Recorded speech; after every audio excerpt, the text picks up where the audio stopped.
Hi, I'm your host Tish Tansil, and this is URBANesque Living.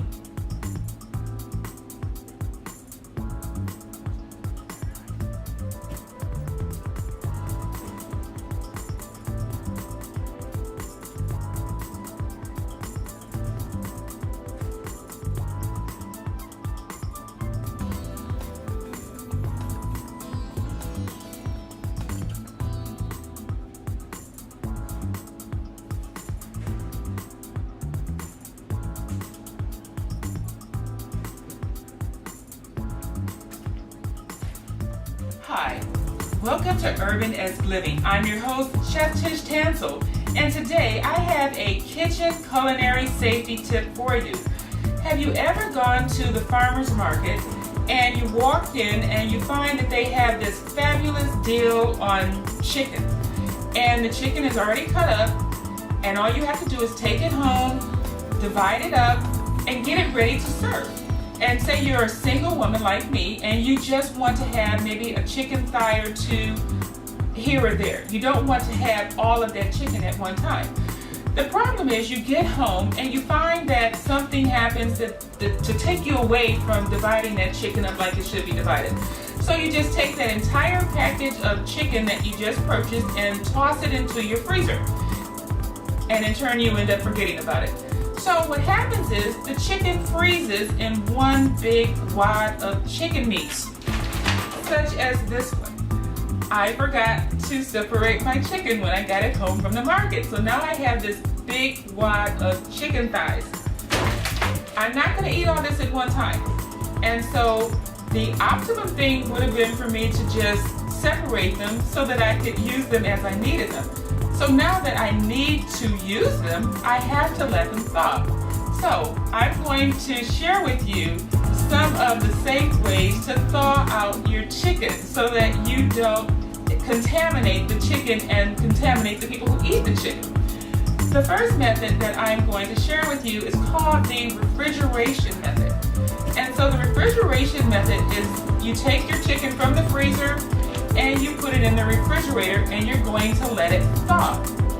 And so the problem is with the refrigeration method is that you have to plan ahead. And if you have a chunk of chicken that's frozen like this one, it's going to take 24 hours for every 5 pounds of chicken that you have to thaw.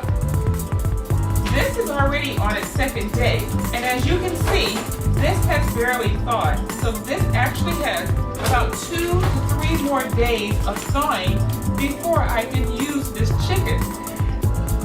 Now, when you do thaw chicken in the refrigerator, you have to make sure that you're keeping the rest of the food safe. And in keeping the rest of the food safe, I mean that you must make sure that none of the chicken blood drips on anything else in your refrigerator. So in order to do that, you have to clear out some space in your refrigerator. There is a hierarchy of thawing and kitchen storage in the refrigerator. Chicken is never stored on the top shelf, raw chicken. If it's cooked chicken, that's a different story. But raw chicken is always thawed on the bottom shelf because as it thaws, that chicken blood might contaminate other food that's below it. So you're going to want to make sure that your chicken thaws on the lowest possible shelf. Now, once you've done that, you want to make sure that it still doesn't get into the shelves of your kitchen refrigerator. So what I've done is I've kept it in the bag that it came in. And as we know, sometimes chicken has bones that prick into your bag. And so therefore, this bag might not be totally protected and sealed to keep that blood in case some blood escapes. So I put it in an aluminum container, and so this will actually catch any blood. Now as you know, aluminum is not always infallible. Sometimes a knife can go through it, something can prick it, you never know what might happen. So in the case that our aluminum has some type of a hole in it, I have a plastic tray that is on. So one of these 3 methods is going to make sure that the rest of my items in my refrigerator are protected. And so we want to make sure that our chicken is safe. And by safe, I mean you want to make sure that it's not in the danger zone. And the danger zone for chicken is between 40 degrees and 140 degrees. So your refrigerator has to be set at least 39 degrees and below for this chicken to thaw, which is why it takes so long for it to thaw, because it's not that far away from freezing, the freezing point. So that's our first method of thawing chicken. Our second method of thawing chicken is under running water. And so what you would do is take the chicken out of the bag, and you're going to let this container fill with water, and you're going to let a stream of water trickle down into the pan until the chicken is thawed. Now that method is going to thaw your chicken sooner than the refrigeration method. The problem is that you must make sure that that water is below 40 degrees, and that sometimes the chicken floats and that those parts stay submerged. So you have a higher incidence of your chicken getting between that danger zone when you're doing the water method. The third method that I want to share with you is the microwave method. And the microwave method is great if you have a microwave. I do not. And if your microwave is large enough to hold this size chicken. Sometimes we have those mini microwave ovens, so if you have some small chicken, that's fine.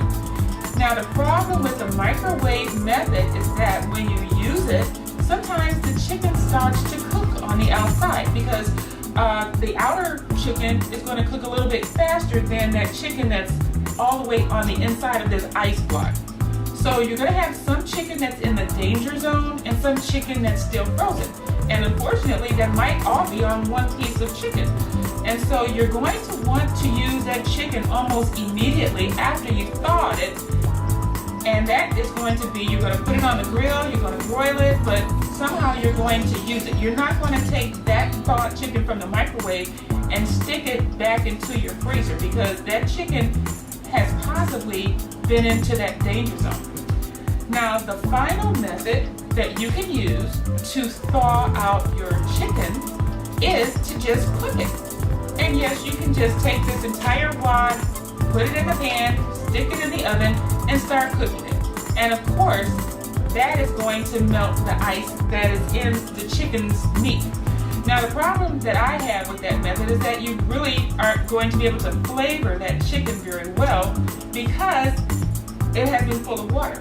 Now, if you had caught it soon enough and you had marinated this chicken prior to freezing it, then it would probably have a wonderful flavor when you cook it. And so that is our fourth method of thawing chicken. One thing I want to point out is that there are ways that you should never thaw out your chicken. And the first way that you should never thaw out your chicken is by just leaving it out at room temperature. Yes, that will thaw the chicken, and yes, it will also contaminate the chicken. And you don't want to do that. You don't want to have people who are sick and suing you for salmonella poisoning. So leaving the chicken out is not a good idea. The basement is not a good idea. Leaving it in the garage is not a good idea. Putting it in a garbage bag and letting it thaw is not a good idea. It's also not a good idea to just leave the chicken in water and just let it sit, because that blood is going to heat up and it's going to contaminate the chicken and the people who also eat the chicken. So my chicken has a few more days. So once this chicken has thawed, I'm going to share with you some wonderful chicken recipes that will just blow your mind. So if you have any questions on how to thaw chicken or any other meat products, please go to my Facebook page, and I have a little section on how to safely thaw your chicken, and you can just click on that and read it for yourself. If you have any other questions, you can email me at tishtansil@gmail.com. But my Facebook page is Tish Tansil, or you can just type in URBANesque Living. I would love to hear from you. So, once again, this is my kitchen safety tip, how to safely thaw your chicken. Hi, I'm Chef Tish Tansil, and this is URBANesque Living. Today, I'm going to share with you one of my favorite meals, baked chicken and brown rice. It's a delicious meal, healthy for you, and it tastes great. Stay tuned. Hi, I'm Chef Tish Tansil, the host of URBANesque Living. Join me Saturday afternoons at 2:30 on Comcast TV-68.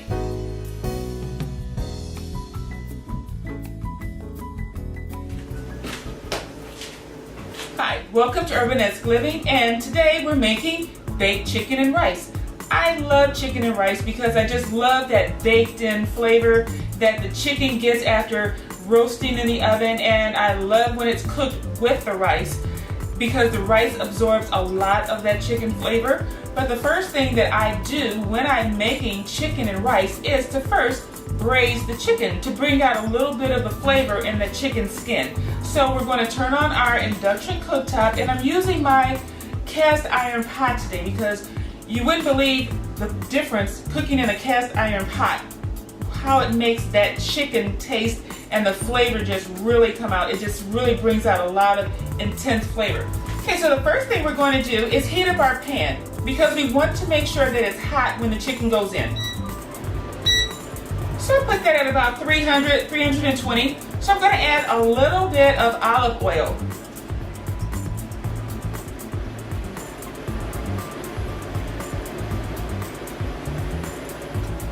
And we're not trying to fry the chicken, we're only trying to get a little bit of extra flavor out of the skin. So you really only need to add maybe 1 tablespoon to 2 tablespoons, and that's enough to coat the bottom of the pan.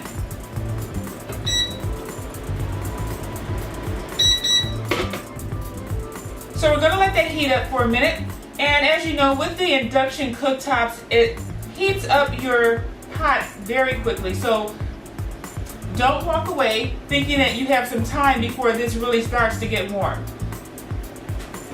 And now I can see by the ripples in there that this is already hot enough for the chicken. And I can actually feel the heat coming up from my hand. So what I'm going to do is I'm going to place the chicken inside of my cast iron pot with the skin side down because we want to try and get some brownness to this chicken skin. And as you can hear, you have a little bit of sizzle, so this is already hot.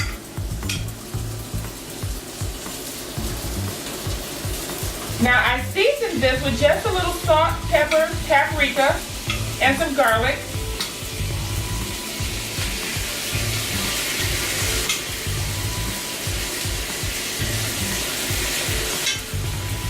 Now one thing I do want to point out, when you are using chicken and you are using the tongs to put the chicken into the pot, don't use these same tongs to turn your chicken as they start to cook because you can contaminate your chicken. You have to use clean ones, and that's reserved for when you're cooking the chicken. So you have 2 separate ones. So this one we're going to put in the sink.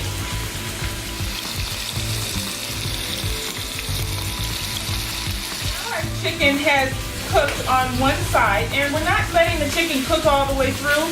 We're just letting the chicken skin brown because it gives it a beautiful flavor and it gives it a beautiful look as well.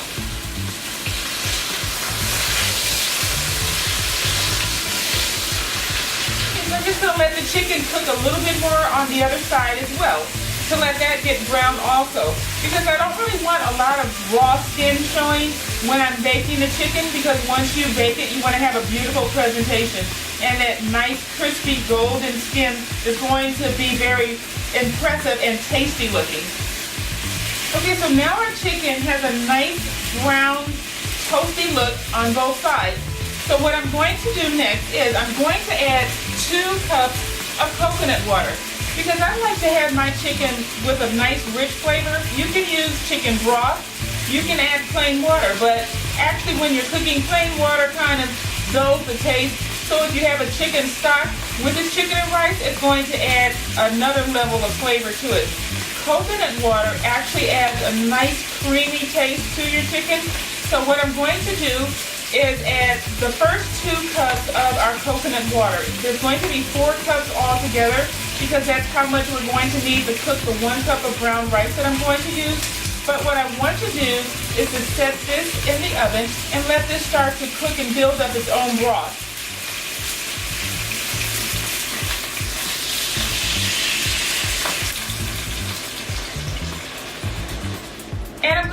come to a boil. I'm going to cover it. So as I'm waiting for this to come to a boil, I'm going to chop up the vegetables that I'm going to saute my rice with. And I'm going to have celery, onion, 1 clove of garlic, and some parsley. And all of this is going to go into the saute for the brown rice. So once I'm done cutting this up, hopefully this is done at about the same time, but if not, we'll just wait on it. But this has to boil first.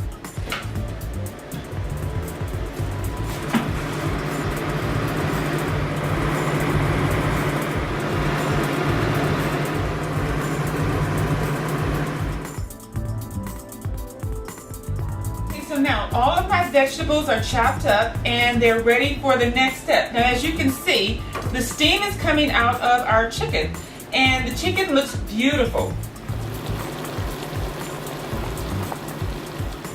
Okay, so I don't want to let too much of the steam out. I just wanted to show you how beautiful the chicken looked. Okay, so what we're going to do right now is we're going to put this entire pot into the oven and we're going to wait on our next step. But I want to make sure that the water inside of the pot of chicken is hot because you don't want to put the rice into cold water. So we're going to put this in the oven at 350 degrees. And that's the beauty about using cast iron. It can go from your stove top straight into your oven and you don't have to worry about it. Okay, so now we're going to do the second step. And the second step is we are going to toast our rice. Toasted rice has such a wonderful flavor as opposed to just making the rice plain when you just put it in the water or you put it in the liquid. When you toast it and brown that rice, it brings out a wonderful flavor in your rice. So I suggest you definitely try this one. Okay, so what we're going to do is we're going to put a little olive oil in the bottom of our pan. And once again, I'm using a cast iron pan. And need about 1 tablespoon of oil. And then we're going to take 1 cup of rice. And you're not going to have to wait until your pan is warm for this because what you're going to do is you're going to make sure that all of your kernels of rice are coated in the olive oil.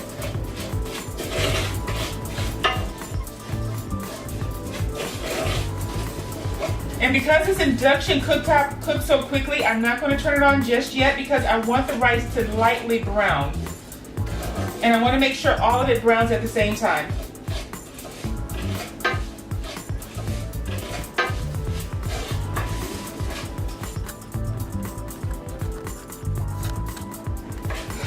Okay, now all of my rice kernels have a light coating of olive oil. So I'm going to turn this back on to the lowest possible setting.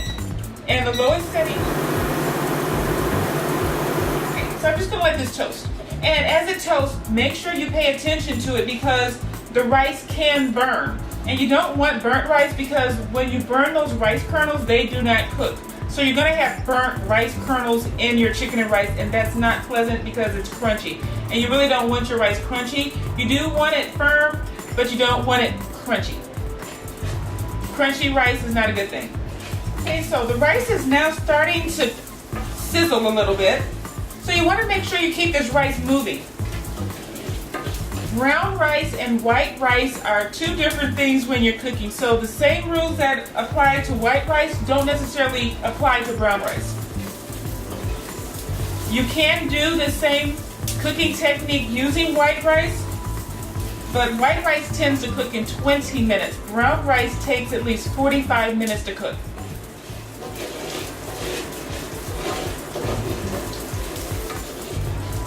And rice is also a gluten-free grain product, so if you have some type of a gluten sensitivity, brown rice is the way to go.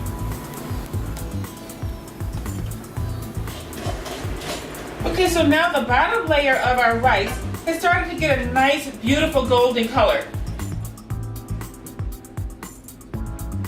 What we're looking for when we're toasting our rice is that all of the rice kernels have the same consistent color, which is why it's important for you to keep the rice moving.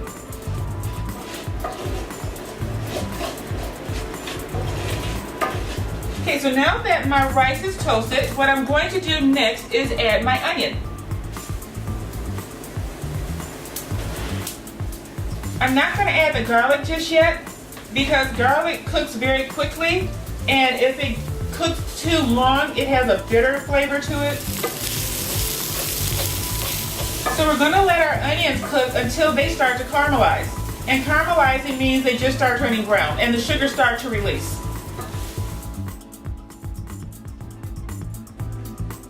Okay, so now our onions have become translucent, which means they've started cooking.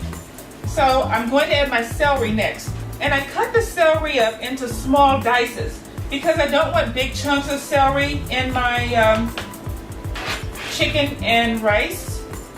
I just want the celery flavor and a little bit of the celery texture. Now, one thing I do want to point out, when you're using vegetables like celery, parsley, onion, you're going to have leftovers that you're not going to necessarily put in your dish. And these are like stalks from our parsley. Don't throw these away. Don't throw away those extras from your celery stalks because those make wonderful stocks. So when you're making a soup stock, just throw these in. You don't have to use them in your final product, but it adds a great flavor to whatever it is you're cooking.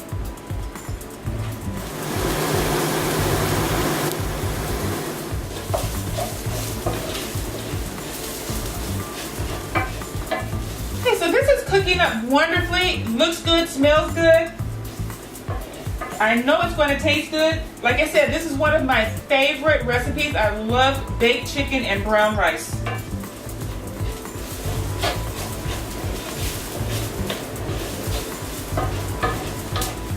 Okay, so now our rice is a beautiful color. And I'm going to add our garlic right now.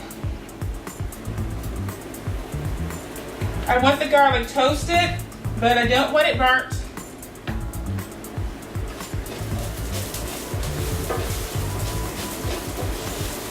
Finally, what I'm going to do is just add in our parsley. And I'm really not going to cook the parsley too long. I just want to put it in and just toss it around so that everything's coated with this parsley.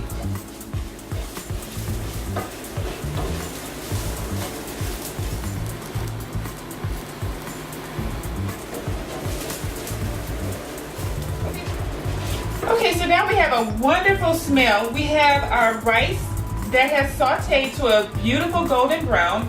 We have our celery, which was cut into a small dice, our onions also small diced, and garlic. Now, in order to add a little bit more flavor, I have some cumin, which I love.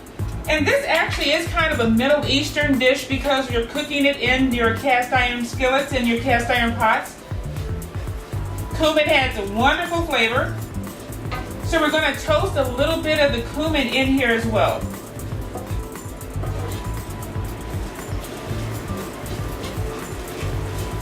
I love the flavor of cumin. When you add it to your food, it's really, really good.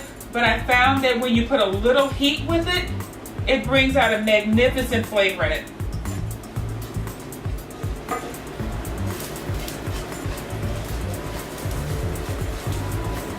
Okay, so now this is ready to go into the oven, but we're not going to put it in the oven like this. What I'm going to do is actually add it to the chicken that is in the oven already.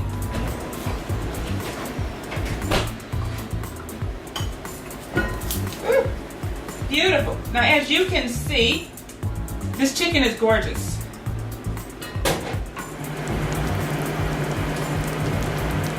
Okay, so the chicken is beautiful. The broth inside of here is excellent. It has a beautiful golden color.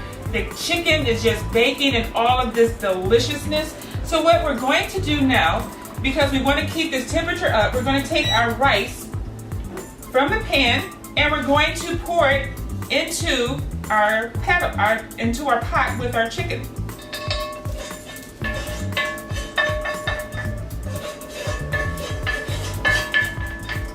So while this goes inside this one pot,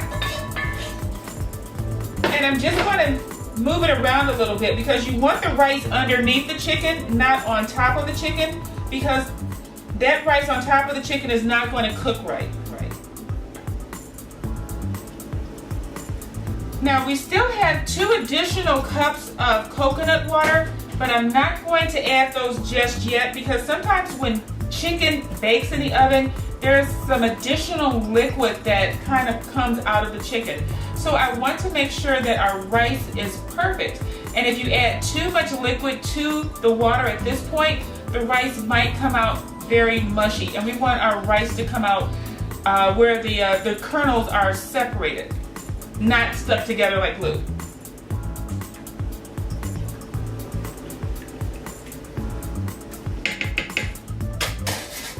Okay, so at this point, what I'm going to do, because I actually love the flavor of bay leaves, I'm going to stick a couple of bay leaves in here.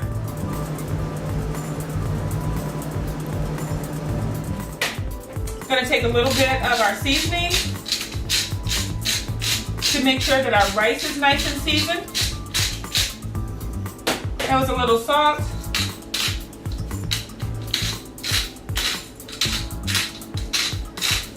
And a little freshly ground pepper.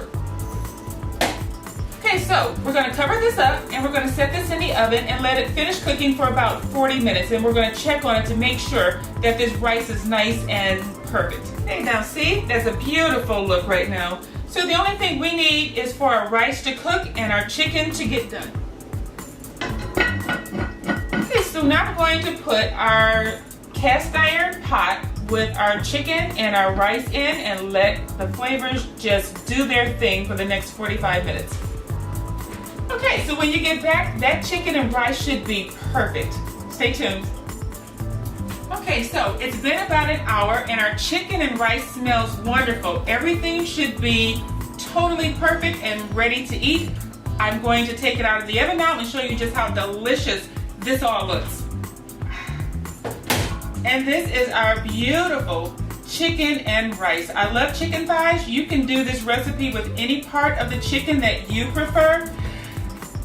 If you like this recipe and more, please go to my Facebook page at URBANesque Living, or you can just type in Tish Tansil. If you'd like to email me, my email is tishtansil@gmail.com. I look forward to hearing from you. Thank you for joining me on this edition of URBANesque Living. See you again next time.